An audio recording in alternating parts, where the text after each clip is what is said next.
What do you think the world will be like in the second term with the President Trump second term? A lot of people I know what it'll be like if we let her in. Yeah. Oh, really? And that ain't good. Yeah. Miserable track record. I don't think Kamala will ever hold public office again. Better not. I don't think you can come back from. It wasn't that she was outfoxed. It wasn't that she lost. I think you can certainly lose an election and run a good election. Gibson and Tyrus just did the unimaginable. They slammed Kamala Harris so hard the internet might need counseling. It's like Braveheart colliding with late-night comedy, with Kamala trapped right in the center of the madness. Think you've witnessed political drama before? Think again.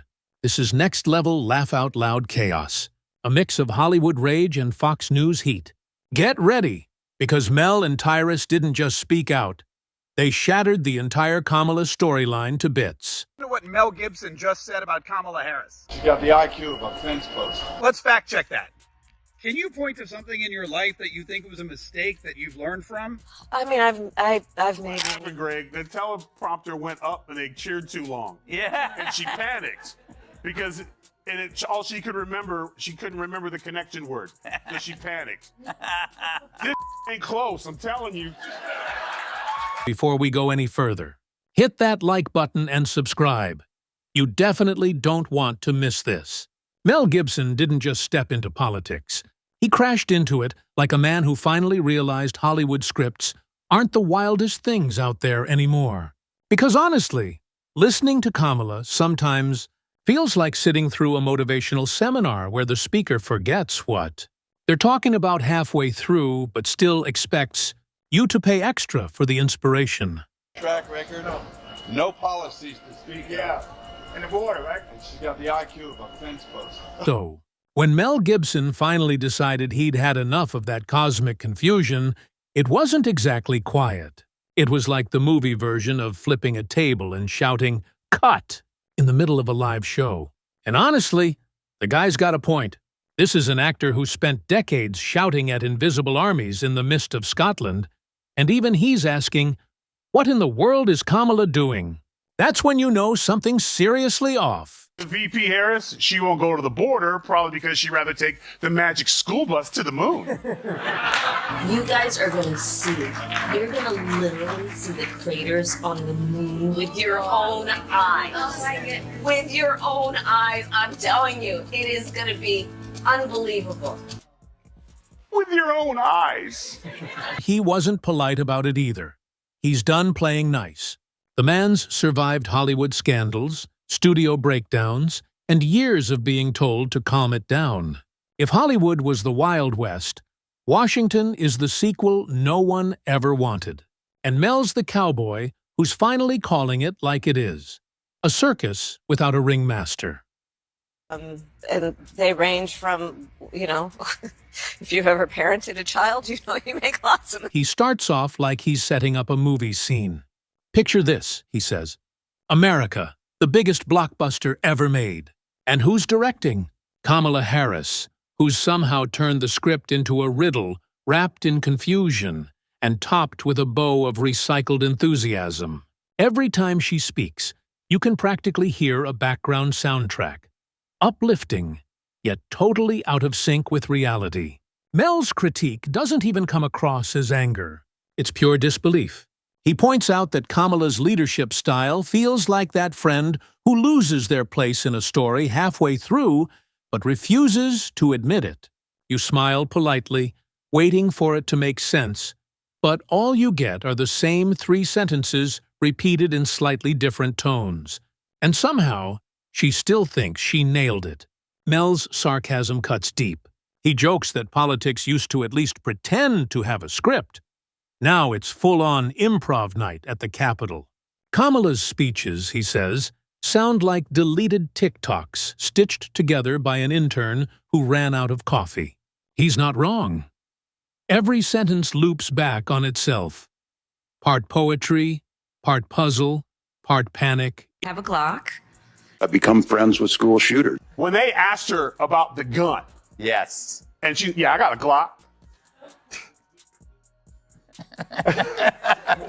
What kind? Yes. And her answer was, Yeah. And Those were invented by nervous white people around black people. Meanwhile, Tyrus, the guy built like a refrigerator with strong opinions, isn't staying quiet either. Subtlety isn't his thing. When he calls someone out, it's not a whisper. It's a full-on body slam laced with sarcasm. He looks at Kamala's brand of political optimism and calls it what it is. The world's most expensive stand-up act with no punchlines. Tyrus sits there like a man who's seen everything, shaking his head like he's watching a slow-motion car crash. He says what everyone's been thinking, that Kamala talks endlessly about understanding the moment, yet somehow misses every single one in real time. And when Tyrus starts, he doesn't hold back.